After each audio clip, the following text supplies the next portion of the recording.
Hey everyone, this is Jim Prusak, physical therapist and owner of the Pain PT. And today I want to talk about stress and its role in chronic pain. It's such a huge impactor in pain.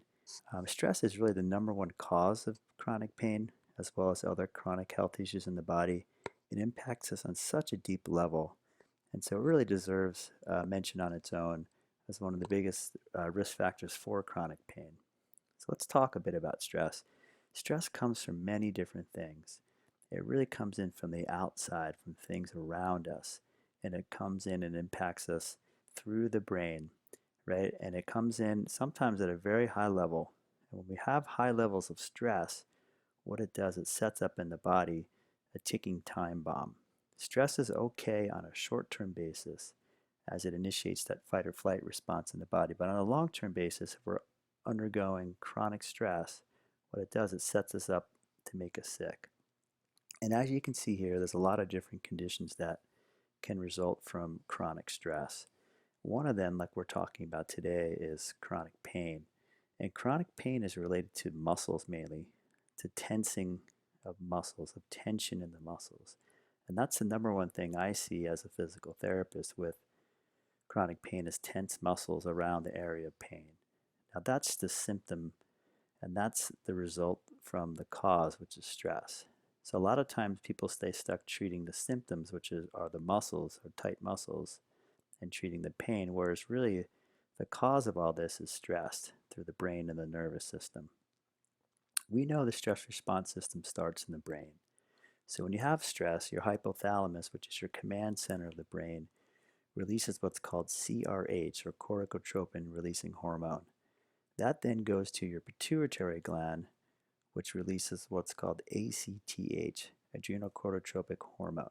And this sends a message down to your adrenal glands, which is off your kidneys, and that releases what's called cortisol, which is one of the stress hormones. And that has a big impact on the body on a long term basis. One of the other things that the adrenals release is called adrenaline or epinephrine. This also gets stimulated when that fight or flight response system gets turned on. And in the long run, it creates a lot of problems in the body, one of which is chronic pain.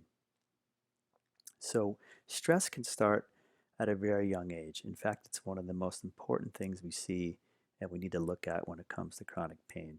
As a young boy or as a young girl, when we undergo stress, what happens is it can create an impact on our health later in life. So these are called ACEs, Adverse Childhood Experiences. And there was a big time study done in San Diego, California, out of Kaiser, over 17,000 participants.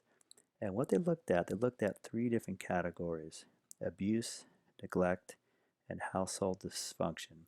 So they looked at physical abuse, sexual abuse, emotional abuse, and looked at emotional neglect, physical neglect, and then within the household, they looked at substance abuse, if there was divorce, if there was any mental illness in the family, if the mother was treated violently, and if there was anyone who had been thrown into jail. So you can look at the data here and see the percentage of people, and most of these people were middle class, well educated, college educated people who had some of these ACEs. And what they found was as the number of ACEs goes up, the number of health issues goes up later in life. Now, these are things that happen to children at a young age.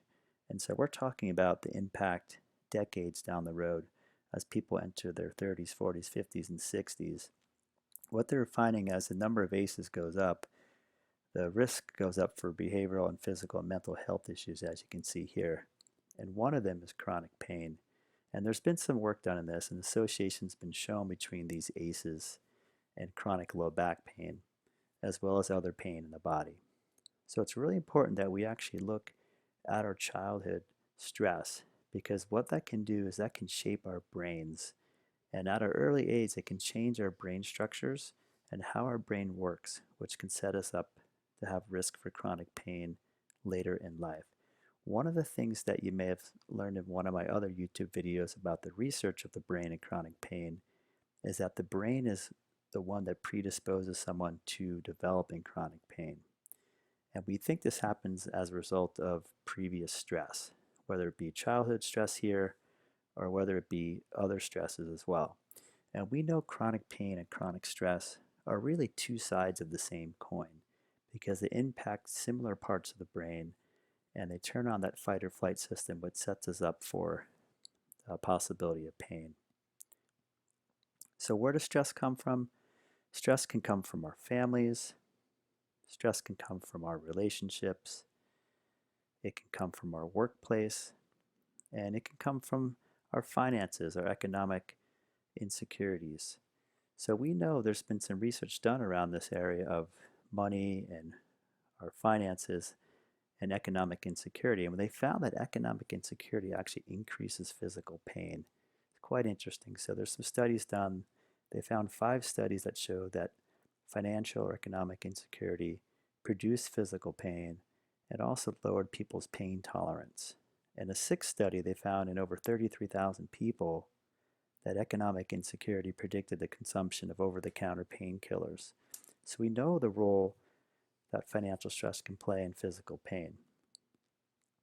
Now, when we're having stress, or we've had stress in the past, we really only have 2 choices. We can either accept the stress, which we'll talk about in a moment, or we refuse it. We can't accept it. We can't accept the stress. Now, if we can't accept it, the only thing we can do is make a change. We need to change our situations that create stress. Whatever we can change in our home environment, through our relationships, through our families, through our workplace, changing our finances, whatever we can do to change, we need to do that. Whatever we can't change, we need to accept it. Because when we can accept stress, that's our chance to transform it. Otherwise, we're stuck. When we don't accept it or we don't change it, that's when that stays turned on to the brain through those brain mechanisms we talked about, through the fight or flight system. And that's going to keep chronic pain going. So stress is the #1 cause of chronic pain that I see. And even people are going through positive stressful things like getting married and other positive events. Those people also develop physical symptoms. So it's quite common. We can also see stress rear its head on a subconscious level through important dates and holidays, birthdays, where people develop symptoms, physical symptoms as a result of stress. So really, it can happen on between positive and negative stress, and it can come from acute stress, it can come from traumatic episodes we had, it can come from low-level stress over a long period of time. So we need to really look at all components of stress and how that relates to chronic pain. Thank you very much, everybody. And if you want any more information, you can check me out here at the Pain PT. I have a bunch of other videos. You can feel free to reach out to me at my contact information below. And hopefully this helps you all out. Give me a thumbs up if you like it, and you can subscribe to my channel. Take care. Bye-bye.